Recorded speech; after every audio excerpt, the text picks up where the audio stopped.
बिस्मिल्लाहिर्रहमानिर्रहीम। नाज़रीन अस्सलाम वालेकुम, खुश आमदीद कहते हैं आपको अपने YouTube channel the visible fact में। नाज़रीन, सियासी हालात जो हैं वो काफ़ी गर्म हो चुके हैं, बड़ी हलचल है सियासी हालात में। आज सुबह के टाइम यानी आज शाम में जो वीडियो आई थी कल शाम में, उसमें हमने आपको बताया था कि किस तरह से आर्मी चीफ़ की जो है वो मुलाकात हुई है। अहम मुलाकातें जो हैं वो इस्लामाबाद के अंदर शुरू हो गई हैं। अब ख़बर ये आ रही है कि नवाज़ शरीफ साहब जो हैं उन्होंने दोबारा मरी में डेरे डाल लिए हैं और मरी में कुछ अहम मुलाकातें हुई हैं। ये मुलाकातों का सिलसिला शुरू हुआ है इमरान खान की ज़मानत का फ़ैसला आने के बाद। जो परसों जो है वो सुप्रीम कोर्ट से इमरान खान की 8 मुकदमात के 9 मई के मुकदमात में ज़मानत हुई थी, उसके बाद से ये मुलाकातें तेज़ हुई हैं। उसके बाद से हमने देखा कि सियासत के अंदर हलचल बढ़ी है। इमरान खान के 2 भांजों को गिरफ़्तार कर लिया गया है, हलीमा खान के बेटों को।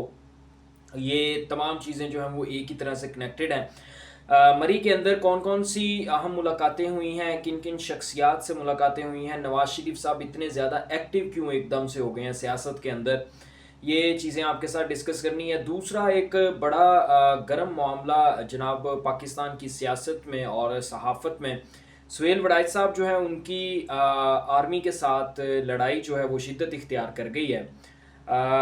सुहेल वड़ाइच साहब पे एफआईआर भी दर्ज हो गई है, ये भी मैं आपको बता दूं। अब ये एफआईआर किसने दर्ज करवाई है, कहाँ पे दर्ज करवाई है, एफआईआर के अंदर इल्ज़ामात क्या लगे हैं सुहेल वड़ाइच पे, ये तमाम चीज़ें जो हैं वो आपके साथ हम लोग डिस्कस करेंगे आज की इस वीडियो में। सबसे पहले आपको जनाब बताएं सुहेल वड़ाइच साहब के हवाले से। आपको पता है कि सुहेल वड़ाइच ने एक कॉलम लिखा था आर्मी चीफ़ के हवाले से, ब्रिसल्स के अंदर आर्मी चीफ से उनकी मुलाकात हुई थी, उसमें जो उनकी गुफ्तगू हुई उस पर उन्होंने एक बाकायदा जो है वो कॉलम लिखा, एक नहीं बल्कि 2 कॉलम लिखे। एक कॉलम पहले दिन लिखा, फिर उसके बाद एक कॉलम लिखा, और उस कॉलम के अंदर जो है वो इमरान खान साहब के लिए पैगाम था कि आप अगर माफ़ी मांग ले तो सियासी मुसालहत हो सकती है। लेकिन DGISPR ने मीडिया के ऊपर आके इस बयान की तरदीद कर दी। सुहेल वड़ाइच साहब पर इल्ज़ाम लगाया गया कि सुहेल वड़ाइच ने ज़ाती तशहीर के लिए ये काम किया है, यानी कि ये कॉलम लिखा है जो कि गैर मुनासिब हरकत है। आर्मी चीफ ने सुहेल वड़ाइच से ऐसी किसी किस्म की कोई गुफ्तगू नहीं की। आज सुहेल वड़ाइच साहब के सोशल मीडिया पेजेस के ऊपर 4 पेजेस का इतना लंबा जो है वो जनाब एक कॉलम ही कह लें या बयान, वजाहती बयान जो है वो आया है 4 पेजेस का, जिसमें उन्होंने अपने खिलाफ चलने वाली मुहिम जो थी या लोगों ने जो उनके ऊपर तनकीद की थी उस तनकीद का भी जवाब दिया है। सबसे ज़्यादा टारगेट उसमें उन्होंने PTI और PTI के रहनुमाओं को किया है, PTI के सोशल मीडिया को किया है कि PTI के सोशल मीडिया ने सोची समझी साजिश के तहत जो है वो उनके खिलाफ एक मुहिम चलाई है, उनको ट्रोल किया है। तो इस चीज़ के ऊपर जो है सुहेल वड़ाइच साहब ने लिखा है, और मज़ीद उन्होंने कुछ चीज़ों की वजाहत की है। हमने कल भी आपको उनका बयान बता दिया था, लेकिन आज ऑफिशियली तौर पर, कल जो हमारे ज़राए ने हमें बयान बताया था वो हमने बताया था, आज ऑफिशियली तौर पर उन्होंने बयान दिया और उन्होंने यही कहा कि मैंने पूरे कॉलम में कहीं पे 9 मई और इमरान खान का जिक्र नहीं किया। मैंने पूरे कॉलम में कहीं भी ये नहीं कहा कि ये गुफ्तगू एक इंटरव्यू था, ये एक इज्तमा से गुफ्तगू थी, इज्तमा से तकरीर थी, और ऑफ रिकॉर्ड चीज़ कोई नहीं थी उसमें। यानी आर्मी चीफ ने 1 to 1 मुझसे मुलाकात नहीं की थी, बल्कि एक इज्तमा था, उसमें आर्मी चीफ साहब ने जो है वो तकरीर की थी, और उस तकरीर के जो मंदरजात थे वो मैंने आप लोगों के सामने जो है वो रख दिए। ये सुहेल वड़ाइच साहब का जो है वो मौक़िफ़ था उनकी साइड का। लेकिन आखिरकार उन्होंने अपने कॉलम के एंड पे जो है वो सरेंडर ही किया। उन्होंने कहा कि मैं मानता हूँ कि मैं बुरा हूँ, ये वो, मतलब इमोशनल जो है वो चीज़ें कुछ उन्होंने लिखी, और कॉलम के आखिर पे उन्होंने ख़ुद को सरेंडर कर दिया। उन्होंने कहा जी ठीक है, मैं गलत हूँ।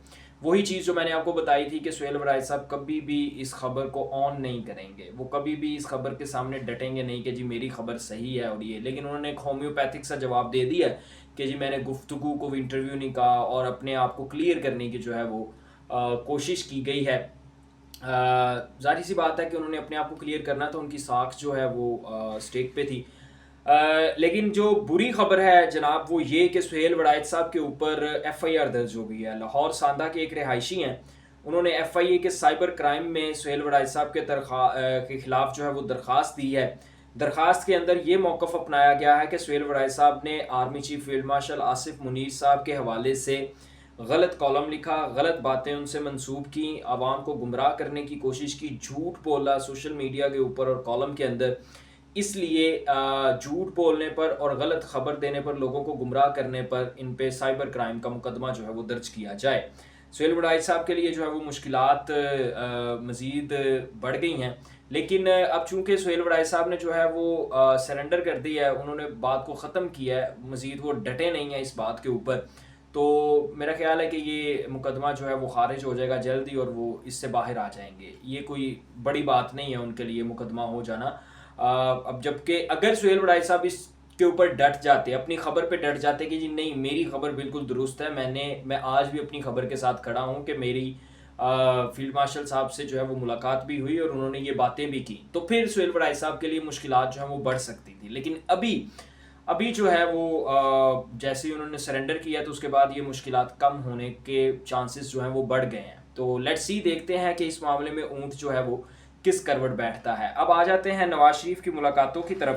جناب نواز شریف اور شہباز شریف صاحب جو ہیں وہ عمران خان کی ضمانت کے فیصلے کے بعد بہت زیادہ متحرک ہوتے نظر آ رہے ہیں۔ مری کے اندر نواز شریف صاحب نے ڈیرے لگا لی ہیں۔ آج مری میں ان کی بڑی اہم ملاقات ہوئی ہے ضمنی الیکشنز کے حوالے سے، جو ضمنی انتخابات ہو رہے ہیں کچھ حلقے جہاں پر پاکستان تحریک انصاف کے امیدوار جو ہیں جن کو سزائیں ہوئی ہیں 9 مئی کے کیسز میں، ان کو نااہل کیا گیا، ان حلقوں پر الیکشن ہو رہے ہیں، تو ان حلقوں کے حوالے سے جو ہے وہ اہم ملاقاتیں ہوئی ہیں۔ NH 66 یہ وزیر آباد اور حافظ آباد والی سائڈ کا حلقہ ہے، یہاں سے جو ہے وہ اہم ملاقات ہوئی ہے۔ یہاں پر پاکستان مسلم لیگ نون کی دو ایسی مطلب یوں کہیں کہ پارٹیاں ہیں جن میں ٹکٹ کے حوالے سے مسائل چل رہے تھے، ایک چیمہ برادری، دوسری تارڑ برادری۔ تارڑ برادری جو ہے وہ وفاقی وزیر اطلاعات عطا اللہ تارڑ صاحب کی فیملی ہے، اور چیمہ برادری جس میں ذوالفقار چیمہ اور نثار چیمہ نواز شریف کے پرانے ساتھی بھی ہیں، تو یہ لوگ شامل ہیں۔ اب NH 66 سے جو ٹکٹ ہے وہ عطا اللہ تارڑ صاحب کے کزن بلال تارڑ صاحب کو دے دیا گیا ہے، جس کے بعد چیمہ برادری نے اپنے تحفظات کا اظہار کیا تھا نون لیگ کے ساتھ، تو انہی کو لے کے آج یہ ملاقات جو ہے وہ مری کے اندر ہوئی ہے۔ نواز شریف صاحب نے نثار چیمہ صاحب اور ذوالفقار چیمہ صاحب سے ملاقات کی ہے۔ ملاقات کے بعد جو ہے وہ نواز شریف صاحب حتمی فیصلے پر پہنچے کہ NH 66 کا ٹکٹ جو ہے وہ مسلم لیگ نون کی جانب سے وہ بلال تارڑ صاحب کو ملے گا۔ تو یہ اب وزیر اطلاعات عطا اللہ تارڑ صاحب کی جو ہے وہ جیت بھی ہے۔ شاید کوئی ڈیل ہوئی ہو، کوئی ایڈجسٹمنٹ ہوئی ہو آنے والے جو آئندہ الیکشن ہیں ان کے لیے، لیکن ان نثار چیمہ اور ذوالفقار چیمہ کی نواز شریف کے بعد وزیر اعظم شہباز شریف صاحب سے بھی ملاقات ہوئی ہے، تو اس ملاقات میں بھی شہباز شریف صاحب نے جو ہے وہ دونوں کو راضی کرنے کی کوشش کی کہ اس مرتبہ کا ٹکٹ جو ہے وہ تارڑ فیملی کو جانا چاہیے۔ تو اس کے بعد جو ہے وہ ایک ویڈیو بھی وائرل ہوئی پرائم منسٹر آفس سے، جس میں دکھایا گیا کہ نثار چیمہ اور ذوالفقار چیمہ جو ہیں وہ پرائم منسٹر کے ساتھ کھڑے ہیں، اور یہ فیصلہ ہونے کے بعد جو ہے وہ دعا مانگی جا رہی ہے۔ تو اس طرح کی ملاقاتیں جو ہیں وہ نواز شریف صاحب جو ہیں وہ ایکٹیو ہو گئے ہیں اس چیز میں، یعنی اب نواز شریف صاحب جو ہیں وہ مکمل انٹرسٹ لے رہے ہیں، دلچسپی لے رہے ہیں الیکشنز کے اندر، خاص طور پر مسلم لیگ نون کی سیاست کے اندر۔ لگ یوں رہا ہے کہ وہ معاملات جو ہیں وہ دوبارہ اپنے ہاتھ میں لے رہے ہیں، جس طرح سے ان کو سائیڈ لائن کر دیا گیا تھا وہ اب دوبارہ سے منظر نامے میں آنا چاہ رہے ہیں، اور اپنی اہمیت جو ہے وہ دوبارہ سے بتانا چاہ رہے ہیں کہ پارٹی میری ہی ہے۔ اب تک کے لیے اتنا ہی، آپ سے ملاقات ہوگی اگلی ویڈیو میں۔ اللہ حافظ۔